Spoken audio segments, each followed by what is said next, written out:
Le garçonnet a disparu depuis samedi, les enquêteurs font tout pour le retrouver mais certains, des médiums, sont persuadés de savoir où est Émile. Des personnes qui brouillent plus les pistes qu'autre chose. BFM TV a dévoilé des images qui font froid dans le dos. Depuis le 8 juillet, une question est dans toutes les têtes, mais où se trouve le petit Émile, 2 ans? Le jeune garçon jouait tranquillement dans le jardin et quelques minutes plus tard, il s'est évaporé. Il était alors chez ses grands-parents au Haut-Vernay. Mais stupeur, selon les dernières nouvelles, il s'avère que ces derniers n'étaient pas seuls avec l'enfant puisqu'une réunion de famille a eu lieu durant le week-end. Une famille décrite comme très croyante. Si les membres de ce clan sont toujours dans la tenté de savoir ce qu'il s'est passé, certains pensent avoir entre les mains les clés de l'affaire. Comme l'a fait savoir BFM TV, ce jeudi 13 juillet, des médiums se sont en effet invités dans l'enquête.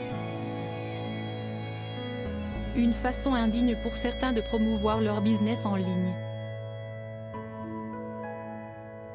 Selon eux, le jeune Émile que tout le monde cherche est tantôt sous l'église, dans une voiture, une forêt. Chacun a sa version. Des médiums arrivent même à obtenir 40 000 clics, comme si est le cas d'une internaute qui, avec un jeu de tarot, estime qu'il y a une histoire de rançon derrière tout ça. Une façon de faire qui pollue l'enquête. En effet, certains internautes envoient ces vidéos comme des faits aux enquêteurs et des médiums font des directs comme sur TikTok depuis les bois, devant des centaines de gens, qu'ils commentent en direct. Dans un montage dévoilé par BFM, on peut ainsi entendre des personnes intervenir en direct, disant sentir des vibrations. Il ne doit pas être loin, je tremble, peut-on entendre dire. Appelle-le de nouveau, dit une voix, indiquant aussi que la personne n'est pas loin du petit Émile. Des images qui donnent des frissons. Autre image marquante, celle où l'on entend une voix dire « Le petit s'endort et j'essaie de le réchauffer, il fait de l'hypothermie ».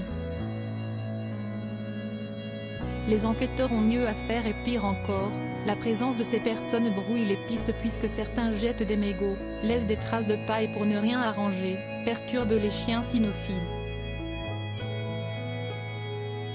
Du temps perdu alors que s'y est une course contre la montre qui se joue.